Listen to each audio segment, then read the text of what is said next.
Hi, I'm Steve Mason. I am chairman of the Citizens Oversight Committee on the new jail. Let's see if we have a quorum, please.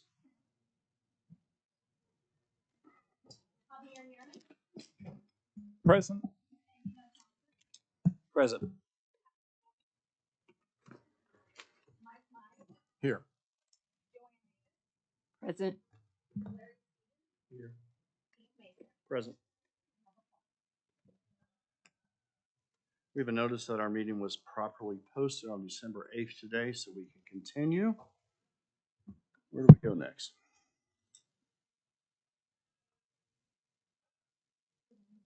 Pardon me? Okay, I have minutes. We have some minutes from the September 26th meeting. Is there any discussion from the committee? Is there a motion? So moved. Oh, moved or seconded. Is there any discussion? I have one discussion item. I think it's important in approving these minutes, we recognize that this committee recommended 4 sites to the county commissioners. And since then, they've added a few. So the decision where this site will be is now at the county commissioner level. So therefore, we didn't put it on today's agenda. So, yeah, so we're not here to discuss pros and cons of the sites the commissioners are considering. That's tomorrow morning's county commissioner meeting. Can we have a roll call vote, please, on minutes?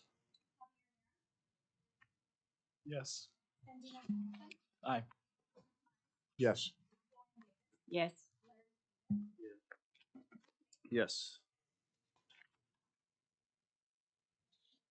Okay. We'll do the HOK update last. Let's do the CMAR update. Stacy?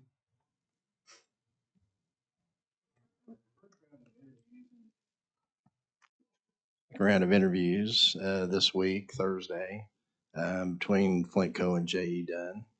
Dunn. So hopefully they can separate themselves in that meeting. Great.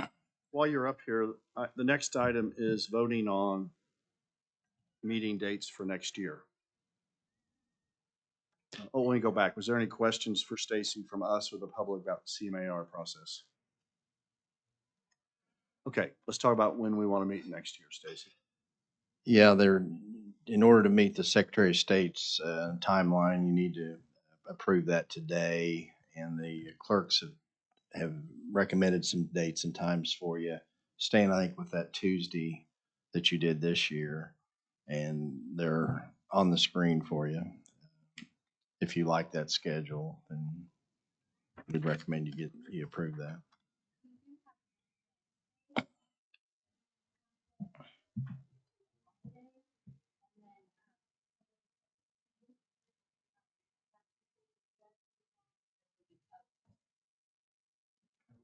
Any committee discussion? Any comments from the public? Is there a motion? Second.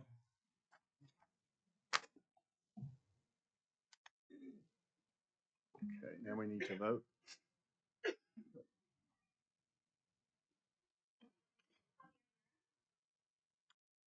Yes. Aye. Yes. Yes. So I think our final item is a presentation from HOK. I think that's the final item of today's agenda.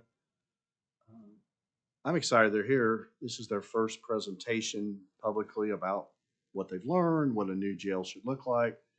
And to be honest with you, I've never built a jail. So this is going to be very helpful for me. Kurt. Okay.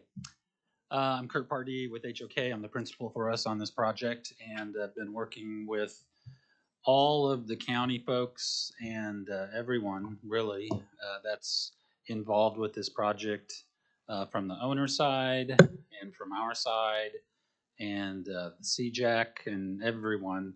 And we've had a lot of meetings and done, gotten a lot accomplished. We just wanted to kind of share all that with you today. So I have a set of slides and I'll kind of go through it. If you have any questions, just stop and ask and I'll kind of go through those.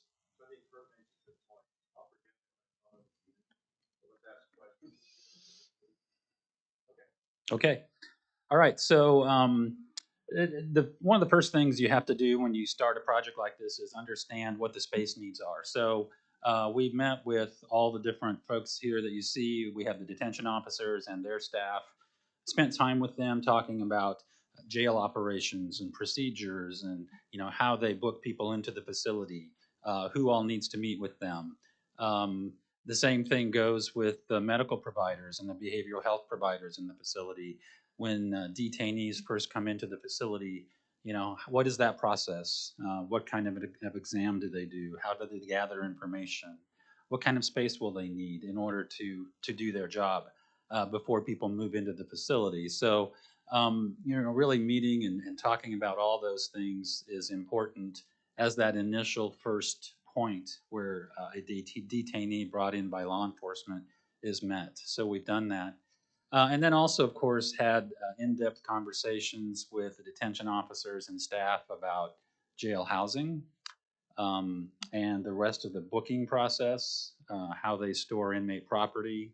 Um, we talked a lot about uh, indirect supervision and direct supervision. This particular facility for you is going to be a direct supervision concept. And what that means is the detention officers will be in the housing unit, in the day room with the inmates. It's a great way to manage inmates. It works better, and it's been in use for many, many years in our industry. We went and toured the Davidson County facility with the team, and we toured a facility at Wichita County in Texas, which is northern Texas as well, also a direct supervision facility. And what that does is it really enables people to see a different way of managing a facility. Our concern as we got started was most of the people we're talking to have only worked and only seen your facility. And so we really felt it was important to get them out and see other facilities in operation. And I think they all, really appreciated that, saw some things they liked, saw some things they didn't like, and that's also very helpful for us as we start talking about space needs. So it helps us really, develop detailed analysis of what they need in the new facility. Next, we also talked about these support spaces in the facility, behavioral health space, medical space, assessment process, the intake booking areas, transfer holding space. This new facility won't be likely, very close to the courthouse, so having a decent amount of transfer holding area for inmates as they're staged to come down to the courthouse is important to know how that works. Public lobby space, public visitation, attorney visitation. These are all things that we have to work with as we start designing this facility. So understanding the amount of square footage we need in each of them is really important as a starting point. So we discussed all of those. We've also discussed the administrative areas, so managers, the management space for the facility, and also court space. Looking to the future, does it make sense to put a couple of courtrooms at least in this new facility? So that's less inmates that you have to transfer to the courthouse, and so it's a great option to consider. And finally, other support space: kitchen, laundry, maintenance, warehouse. All these things, are part of a new jail facility. So we talked about and developed a space needs list for all of those. Next. It's really hard to read that, but a program summary. There are many pages to the space needs document. This summary page begins to show you all the different parts of the facility. We started breaking the facility out into the adult detention center, and then the behavioral health center, and then also there we go, thank you. And then also non-incarcerated behavioral health piece as well. So it helps us to understand what those space needs are. Um, and that's very helpful as we begin to develop diagrams of the building design. It helps us to understand, how many staff it will take to manage this new facility. So it's just all part of the process. And so there are pages that follow up each of these uh, line items to help us understand, the total square footage for the housing. Um, yes. Sorry. Could you elaborate just a little bit more on the incarcerated versus non-incarcerated behavioral health? And we might have talked about this, but I think I kind of missed it. But how would that sort of function? Sure. So the incarcerated behavioral health, there are a lot of detainees that will come to your facility that have behavioral health issues, and that will be tagged early while they do their initial assessment when they come into the facility. Some of those will be maybe we'll have a very low level charge, and so those would be the non-incarcerated. Those would be directed somewhere else, diverted Okay. to a non-incarcerated. That's Right. anticipating a diversionary pathway for certain folks when they're really they're coming into the criminal justice system because of a behavioral health issue, maybe less so than the criminal sort of element. Correct. even. Right. Yeah, Okay. exactly. Yeah. And then, of course, the incarcerated, there's a lot of people that have to be incarcerated, even though they have behavioral health issues as well, just because of a charge. It's a higher level charge. So, okay.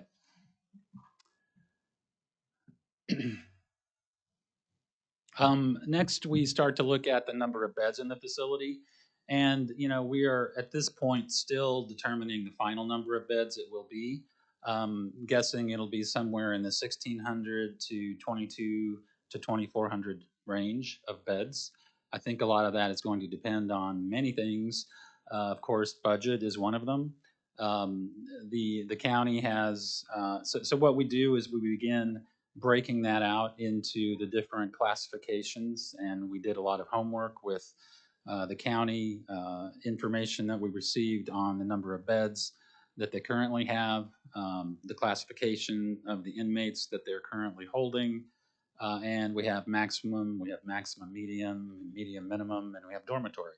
One thing that's very interesting that we've seen in jails across the country recently is that there are way fewer dormitory beds needed, and the classification level of detainees and inmates has risen. So it takes more medium maximum beds and maximum security beds than dormitory beds. So as you start to look at the numbers here, this chart also begins to show us the percentage of bed type. So right now we're looking at about 15% of the beds being maximum security, uh, and then 54% maximum medium, 24 medium minimum, and then 8% dormitory beds. So that's I think a combination of several things. I think diversionary programs are great. I think a lot of the lower level individuals are not taken into the facility, and so that means you don't need as many dormitory beds because those individuals are being handled elsewhere. So that shows you that it's probably working here in that sense. So that's a good thing. And then also the behavioral health beds. We have different categories within that. What's called the behavioral health center housing is those beds that the non-incarcerated beds. Looking for a better word there as we move forward. But we have a number of those. We have the competency unit, SP1 suicide watch unit, and specialized care. Those three units are all fewer beds per officer in terms of how they're managed. So we may have 26 beds in one unit, we may have 10 beds in another. These are the acute individuals that when they are coming in, they need a lot of care, they need a lot of help, and so and they'll be on pretty strong medications. So they will be watched more. So the level of officer to inmate ratio goes up when you're dealing with those types of beds. And then when you get to the transitional housing and long-term housing, those are individuals that are on medications. They can be treated successfully, but they have committed a crime, and until that is reduced, they will be housed in your facility. So those are the different types of mental health beds that behavioral health beds that we will have inside your jail facility. Yes. You mentioned a range of beds. Mm-hmm. How at the end of the day will we figure out how many beds? So we, I think it's important to note, your inmate count currently is down. We've been getting that information from the county on a regular basis for the last several weeks, and it's been reduced. In a couple of days, it's been below 1,300. I think it's important to note that, as we do that, that's great, and we're tracking that. We're looking at when you look at the size of a detention facility, it's actually full when you have 85% of your beds filled. And the reason for that is, again, going back to classifications. You have to have some beds available for people that are coming in that are just getting booked into the facility. They need to have a place to put them. You don't know if you may have different members, different classifications, what those are going to be, gang members from different areas, and you need to separate them. There's a lot of things to consider. So, in addition to the people you have in the facility, you have the additional 15% of beds that you add to get the number of beds you need. And then, how far out to the future do you want to build? That's the other piece. And so we have to consider that. So, looking at a 1,500 bed facility, that would be full if you had 1,275 people in it. So then, that means the day we completed a 1,500 bed facility, at today's count, you would be full. So we obviously need to build more than that, right? So we've looked at 1,800. In fact, that's what we've talked a lot about, and we've looked at 2,000. Just to give the county an appropriate amount of growth to consider as you move forward. Also, it's important to keep in mind the support facilities I talked about a little bit ago. That included the kitchen laundry, the intake booking, the inmate storage areas for personal storage. Those need to be designed to incorporate that growth. So we want to plan for the future. Those are areas you can't necessarily add on to in the facility. It's what we call the support spaces. So we want to design those to accommodate your growth in the future. And if we determine that we want to land on an 1,800 bed facility, we still recommend that we design the support facilities to accommodate 2,000 beds or 2,200 beds.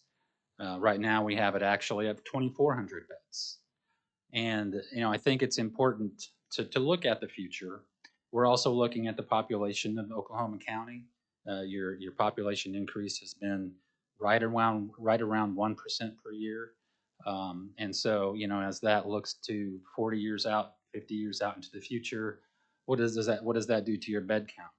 And so we have a calculation that's beginning to show that and where your counts should actually end up. So conversations with folks, with you, with the commissioners, with everyone that's involved in this project, I think is important for us to figure out what that number needs to be. And I'm not trying to dodge it, but I think there's just some more thought that needs to go into that right now. Kurt, how, I mean, we all know that there are going to be additional diversion facilities in the near future. Has that been part of your calculation? It has. I mean, I think that, there are programs in place here in your community that are working very well. And and then you have new facilities that are coming online, in the near future with your MAPS program. And so we understand that. I think we also need to look at standards across the board nationally and see how those might impact us here. If we're below standard, that's great in terms of a lower incarceration rate per thousand people. And so I think, as we continue to talk about that, we want to consider what kind of impacts will that have, but also knowing, once if people's view on crime changes and all of a sudden the number of people in the dormitories goes up because they're picking people up on low level warrants and that's not being taken care of outside of the facility, then we need to consider that. our goal isn't to build the largest facility. Our goal is to figure out what's right for the county and for the pocketbook. All that kind of comes into play. The other part of that is operational cost. We're going to talk about that in a minute.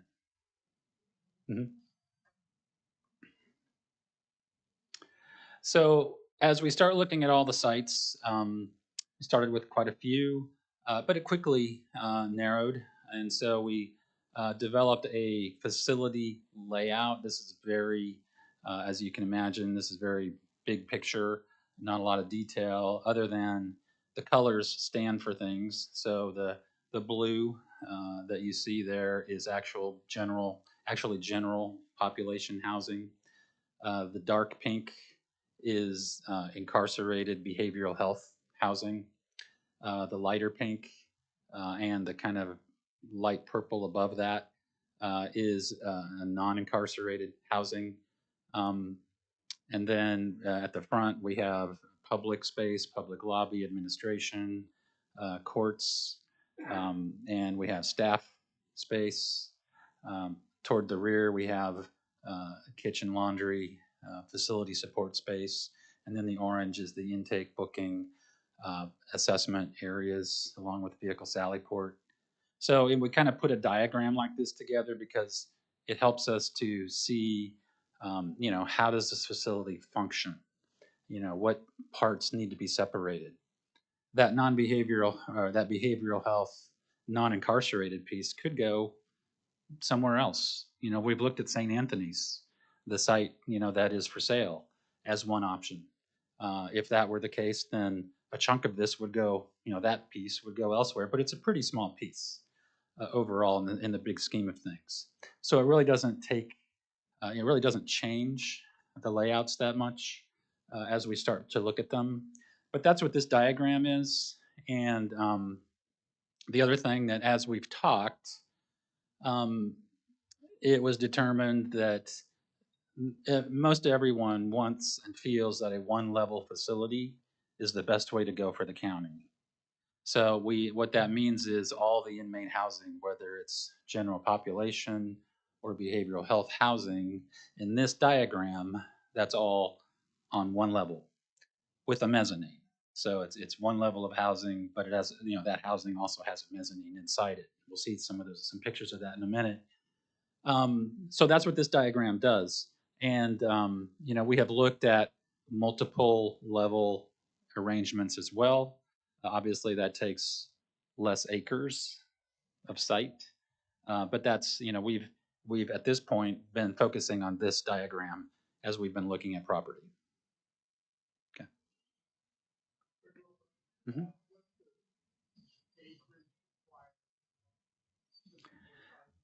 We've used 45 acres as our kind of go-to. It can be done in a little bit less than that. In fact, you'll see in a second as we look at the airport property, the piece that was left was less than that, but we could still make it fit. But 45 acres-ish. Yeah. For a one-level facility. Right, thank you. Yes. Mm-hmm. So this is a typical housing concept. As I mentioned earlier, we're looking primarily at direct supervision housing. So looking at the different housing types, those would be laid out a little bit differently, whether the classification changes from maximum to medium to minimum, dormitory, and so forth. But as you can imagine, when you start looking at piecing a project, a big facility like this together, you have to start compartmentalizing and start making things similar and efficient as possible. And so this diagram helps us to do that. We're looking at direct supervision housing, an officer post inside each housing unit. Each housing unit has direct access to outdoor recreation, and something that we've also been talking about because the county has had such an issue with getting enough detention officer staff is that little red box in the center. We call that an eye in the sky option.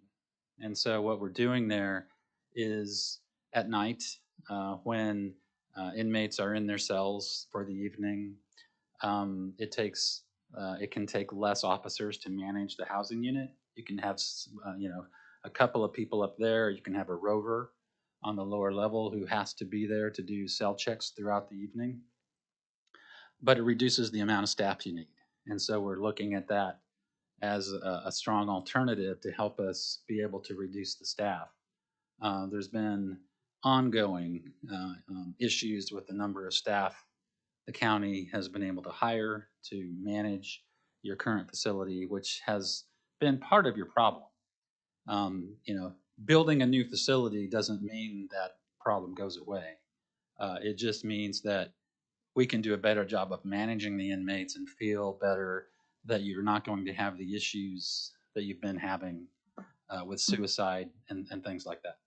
So in this diagram, your concept on the left, the bottom right is the outdoor space. Is that right? Or what's your outdoor access? The outdoor is actually the piece between, like that right there, where Okay, gotcha. that's the outdoor space. So we're actually sharing that between two housing pods. Okay. So one side uses it for half the day, and then the other side uses it for the other half of the day. Also, on that housing unit is a multi-purpose room. The concept we typically use and have for quite some time is to keep inmates primarily in their housing pod. The food is brought to their housing pod, laundry is brought to their pod, daily medications are brought to their pod and given to them by a nurse. So you don't have to take inmates through the facility unless they're going to be transferred for court or unless they need to go to the clinic if they're really sick, or if there's maybe an attorney visitation, someone's come to see them. But we also will have video visit available in the housing units. So they don't need to leave the housing unit just to visit with someone unless maybe an attorney or something like that. So, a lot of things going on there, but that's primarily the unit. Now, on the right is the lower level, and on the left is the mezzanine level that I talked about a little bit ago. That's what that's showing. Okay. So regarding sites, we continue to evaluate sites. The things that we have used to, we have a chart, and we've shared that with folks throughout the process where we grade these different issues. So of course, size is important, location, available utilities, adjacencies to other things, cost of development, impact on adjacent area, space for future expansion. Those are really the big pieces of what we look at. And then typically on each site, we have some other things that begin to fall out as well. But those are the really comparative items as you look from one property to another. Adjacencies, a strong one there is schools. We've talked a lot about that. If a school is within 1,200, 1,000 feet or 1,200 feet of the site, it's kind of marked off. If it's, there's just a lot of those kinds of things that are an issue. We also look at travel distance. For instance, the airport site is a fair distance from the downtown courthouse, so that's something that takes into consideration. There's just a lot of things, and looking at them all together on a spreadsheet has been the best way to kind of get to a couple of them that we've been focusing on most recently. So here's a test fit that we laid over what we call the Trosper site.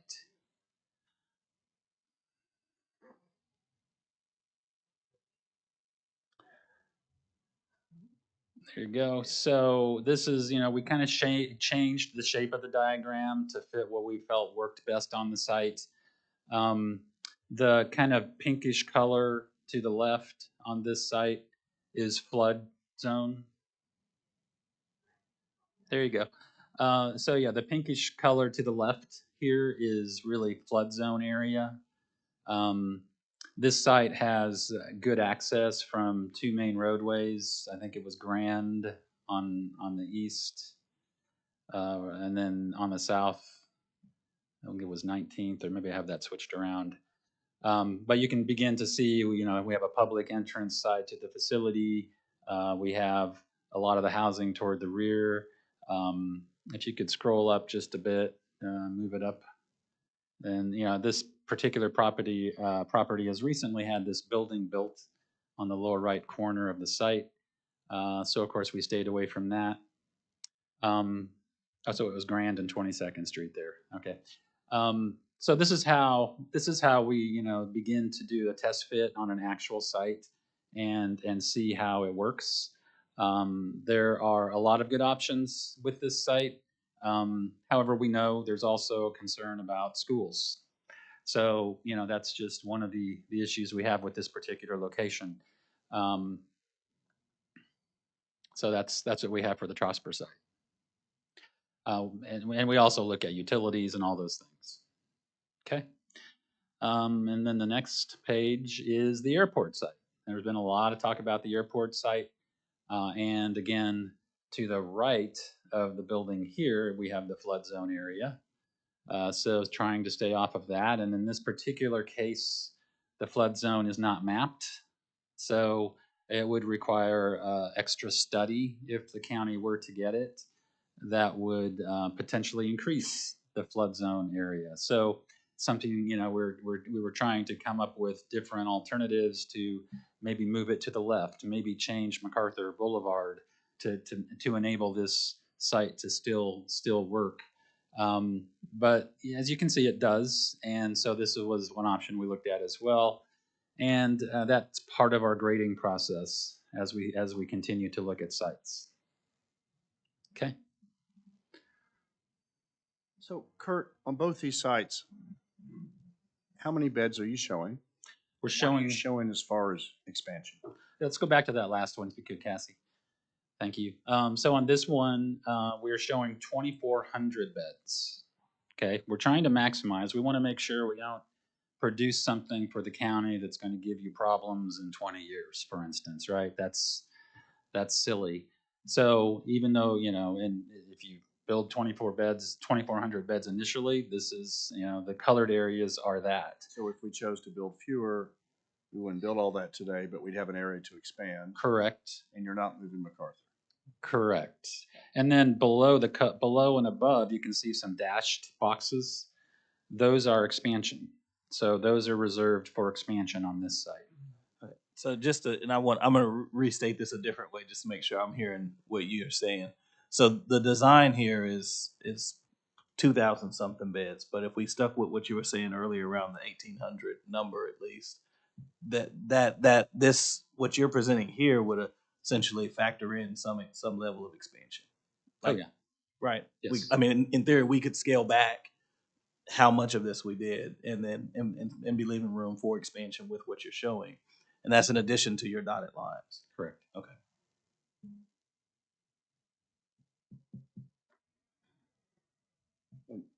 Can you talk, I don't think we have a slide if we put it where the current jail is. Can you discuss if it would fit, how tall, do elevators work? Let's talk about that, please. Okay. Unless there's a slide. I don't think we included a slide on here for that. No, we did not. So yeah, but we have looked at it and we have diagrams of it. Was off the table for a bit, but anyway, the option that we have for the existing site is to expand to the north of the existing jail, and you'd have to help me with street names, but crossing the street directly to the north of the jail and extending all the way to whatever the biggest east-west 4th Street, okay, is. So we have a diagram that shows that's where the new jail could be built. The jail would be built in phases. But most of it would be built initially just directly to the north of the existing facility and then all the way to 4th. And then from the front of the jail over to where the big power lines are located. So that's kind of the footprint of the jail of what it would be. Let's see what else. The levels. It would be approximately 5 levels. to fit it on that piece of, in that area, How on many that would be property. detention? Can you talk about the anxiety as a community we have about elevators? Yeah, as an architectural firm, we design buildings with elevators all the time. We design jails with elevators all the time. But some communities are especially averse to wanting to do that. And this is one of them. So that's what's kind of led us, to the path of one level. And I will say your existing facility only has 3 elevators in it for inmates, and 2 of them don't work. So you're really utilizing 1 elevator for 13 floors, which is really difficult, and I think is a root of many of your operational problems that you have. That, along with the fact that there's only 1 rec yard and it's on the roof of the building. Mental is all the way at the top of the building. Stacy, we only have one operating elevator? Is it one inmate elevator, or is there more than that operating? At any given time, we seldom have 3 operating, and you're down to, I think, 3 elevator companies in the country that are left. And they can pick who they want to work for. All those high rises in New York, Chicago, even here in town. And we are not a high priority client. So if I call and say I need an elevator repair guy, I can wait at least 3 months before they even show up. And they'll put an elevator back online for us. And then by the time that one gets online, the next one's down. So I can't remember the last time we had 3 working elevators, but it happens on occasion. But that's where the anxiety against elevators comes from, because unless there's going to be a whole bunch of new elevator companies spring up with high quality service, we're not really crazy about getting in that game. Yeah. So, I have is a that- question. you want, go ahead. Okay, well, I just want to ask about the elevator companies. How many of them foreign? Because I didn't think there were more than, there are not many that are American owned. These guys are no better than me, but I'm not sure any of them are American owned. Yeah, They're I conglomerated. think it's down to about 4. Yeah. And I don't know that they're American owned either, but yeah, they're Yeah, big. last time I knew it was very few, or maybe one was American owned based on my own history. But then the other issue is back to what was said already with not only that with the service, but also supply chain as it relates to parts Mhm. when they do break. So to related question. So to make sure, like, I guess I'll put this in a little layman terms because I, you're right. What's that? I mean, they've consolidated. So it really is that foreign sort of versus like local doesn't really matter in that space. I mean, there's sort of globally a certain amount of providers. So if I'm reading between the lines in regards to the elevator challenge, this to me is more of a budget thing because you said, and I know, I mean, several of us have developed buildings or built buildings. We put elevators in there all the time. But what that really translates to is 3 won't work, right? Even in a new facility, let's say that was a mid-rise, not a higher rise. So we're at 13 stories today.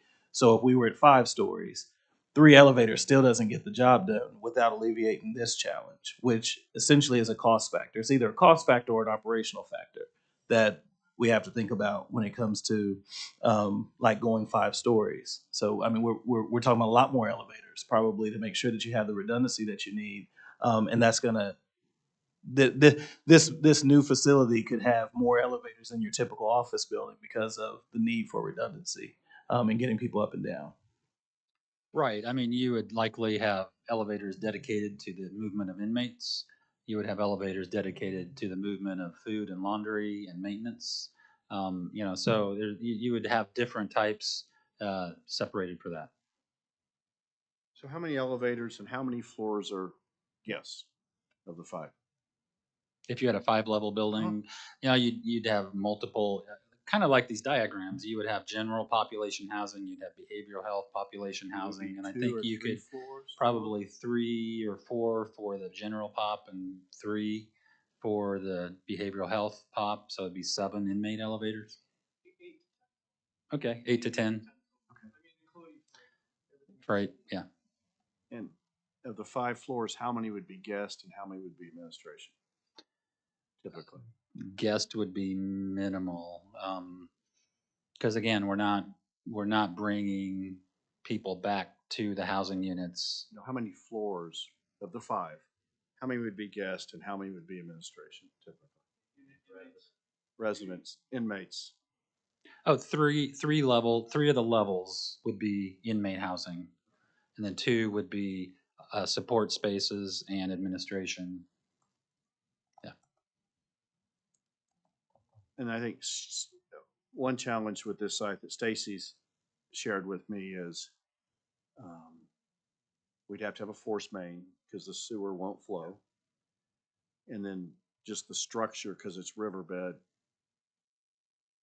would add to the cost of this site, whether it's 10 or 20% more. Right. We had some initial numbers. I think we were looking at between that, between 10 and maybe 15. For that 5, I'm sorry. And the estimated acreage for that site, the 5-level site? I want to say it was 17 acres, the existing plus the new that we have to purchase. Yeah. And the purchase, well, I guess you'd be in the market, and then with eminent domain sort of layered on top of that, right? Because you need contiguous pieces.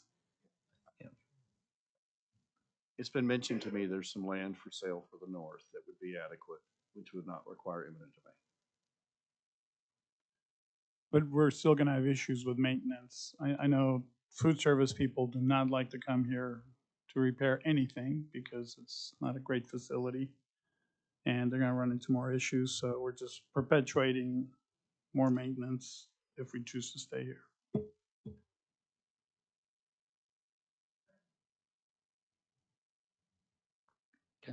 Yep. Okay. Next was, then staffing. As I mentioned, the county has been woefully inadequate in the number of staff that you have operating your jail. I know it's been difficult to hire people, find people, to retain people. It will help for sure to have a new facility for people to work out of and to have a better amenities, to be safer and more secure in terms of retaining jail staff.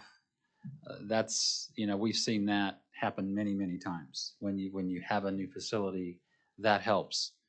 But there is, additional, you don't necessarily reduce the per capita cost of officers just by building a new facility.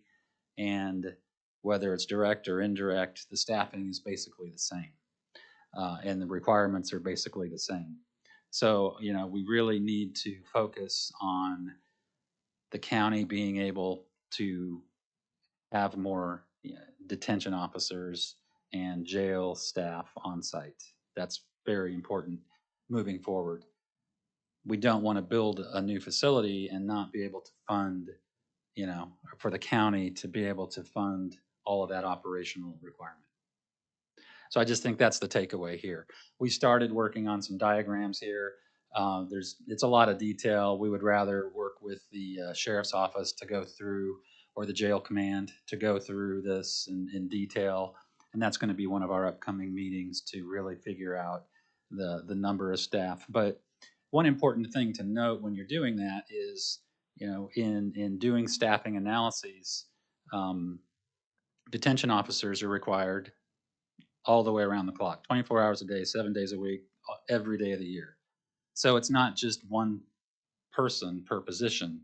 It actually takes 5 per person to do that. So in other words, when we talk a post, a detention officer post in a jail, that post for a housing unit, because of training and PTO and sickness, it takes 5 people to staff that post if it's an 8-hour post. We can talk about 12-hour posts. There's all kinds of things we can talk about, and that just takes more discussion with your command staff to figure out what that will be. But generally speaking, we're looking at this and we're trying to help the county understand this is the number of people you need to have to operate this facility correctly, and this is the number of and then take that times what the uh, salaries plus the benefits cost are, and then that kind of gives you some round numbers to work with. So that's what we're working on next. Okay. Finally, project schedule. We have, I think if you zoom in on that, it just gets blurry. I took it from so, we're ready to start schematic design. And in fact, had a kickoff meeting in our office this week to begin developing more detailed housing layouts. No matter where we are, there are parts and pieces that we can begin working on. And certainly to be able to utilize ARPA funds, which has always been a goal, we need to get going on some of those details. So we're going to initially focus on the behavioral health housing, incarcerated and non-incarcerated, to figure out what is the final solution going to be. So that's what we do in schematic design. We dig in, we have a lot more design meetings, we talk about what the project scope is, we need to know where it's going to be, and then we move forward. The goal is that once the county also hires the CMAR, then we can begin to understand when we could have an actual GMP, which it has to be by the end of 2024 for the ARPA funds. So that's the key, and that's what we need to move forward with. That's why we've been working diligently to kind of help the county select a site. So, okay. All right, next. Just a couple of quick things. The Davidson County tour we did in Nashville. This is a view of the facility. It's actually an HOK designed facility. I just wanted to bring it up because it has a wonderful example of a behavioral care center that is actually for individuals that when they are detained, they are diverted into these two units. And the lower right is actually a picture of that unit. It's amazing, what you can do with some natural light and some very simple paint colors to help create an environment that helps those that need, that are having behavioral health issues to begin to, heal. And that's what this facility is for. So it's a diversion facility that they did. We designed it for them, but it's been very successful, and it's an example of what we hope to have for the non-incarcerated behavioral health component of your facility. Okay. Next. A lot of people ask, why does it cost so much? Why, Kurt, does a detention center, which is concrete block and concrete, and why does it cost so much? Well, there are a lot of reasons. This on the right is actually a photo of a rear chase. When you have cells upon cells upon cells, you have all kinds of ductwork and plumbing and electrical piping, and all these things come together in the chase behind these cells, and it takes a lot and very competent subcontractors to be able to make this happen. And so an I3 occupancy is a very complicated building. It has extra smoke evacuation systems. It has life safety systems above and beyond. It has fire sprinkler systems that are detention heads instead of your regular heads, so the inmates can't completely knock them off for the ones that are in the cells. It has electronic security systems, video surveillance, security door locks, intercoms in sally ports. It has many security products, security glazing, security ceilings, security walls, thick steel, for equipment. It's just expensive to do that. And that's why the cost of detention facilities are what they are. They're housing people that don't want to be here. It's not your house. It's not the same thing. And that's why it costs more. Okay. And I may add real quick that even the food service equipment has to be specialized because you don't want inmates breaking pieces off to use them as a shank or dumping stuff into the drains to clog up the kitchen. So it's that every system is unique. Great point. And more. You know, I mentioned the smoke control, the MEP systems. You have a lot of air change that has to require certain code requirements for cells and things. So it all has an impact. And I think you know, having the CMR team have experience in helping us put this all together is very helpful. Detention equipment contractors, these are specialty contractors that work only in this environment. They provide steel cells, which we are looking at. We may look at concrete precast cells as well. Both are great options, but they're very important to have on our team, and that's part of what the CMAR brings to us. Transition planning. You know, we want to help you be able to move into this facility successfully. That means understanding what the client is getting and training your people so that they know how to operate when they move into the facility. Don't wait until the last minute to do transition planning. I think if any of you attended the Pony program that Tim and his group helped to get everyone together for, it was very, very helpful. And I think one big takeaway from that was transition planning. It's really important, and it's important to get it started before the end of the construction project. Code compliance is very important and takes a lot of building inspection and knowledge of these types of facilities. These are just all things that are part of the process. Okay. And ACA standards. Your current facility does not meet ACA standards. It was originally built as all single cells, 1,200 single cells. You had up to 2,700 people in there at one time. People on boats, plastic boats, sleeping in the cells, up to 3 people in a cell that was designed for one person. You know, we don't want to do that again. So, you know, designing your facility to meet the ACA standards, that means, you know, having availability of natural light,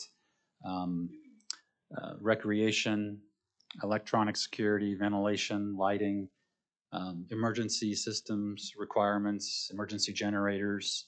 These are all things that are required to meet those requirements, and we're going to help you do that. Just a couple of quick shots, and then we're done. This is just a typical housing unit. It's one that Jeff and his team did in California a couple years ago. But you can see the natural light when you bring it into the housing unit. It's a completely different environment. It's just, you know, it's easy to manage because the inmates aren't on edge. They're not locked away. This is a direct supervision housing unit. Kind of on the left side there is the actual officer station. There you go. Yeah, that raised station. So that officer sees everybody. He hears everything that's going on during the day. So there's not all the stuff going on in cells. You don't have inmates digging from cell to cell. Of course, they can't in a new facility anyway. But there's all that stuff, and it's really a different kind of facility than what you're used to. And next. And just another example, you know, integrating color, having separate multi-purpose rooms and breakout spaces, but always durable, because again, these people, you know, they don't want to be there. But being a direct supervision environment, it's a lot easier to keep it clean and keep it nice. So that's a big plus. And then natural light, you know, as much natural light as we can get into the facility will make it a much nicer place and a better outcome for those that are housed, even though it's short term, because it is a jail. They're not all short term, and they need to have that access to natural light and other amenities so that when they have the chance to be released, they can become, you know, a person back in society and get back to normal. All right. That's all I've got.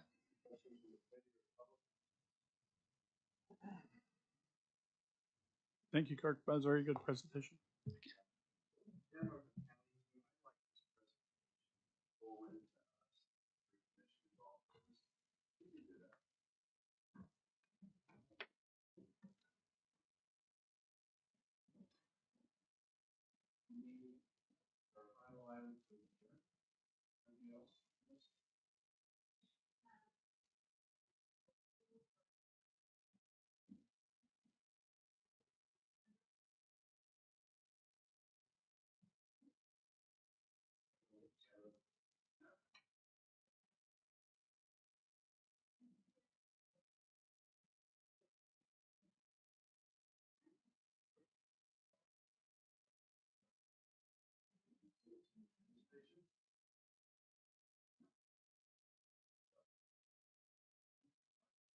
When's our next meeting, Cassie?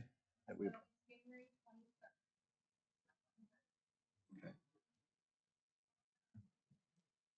All right. What else do we need to do, Cassie, to adjourn? You'll take us through the rest. Move to adjourn. Second.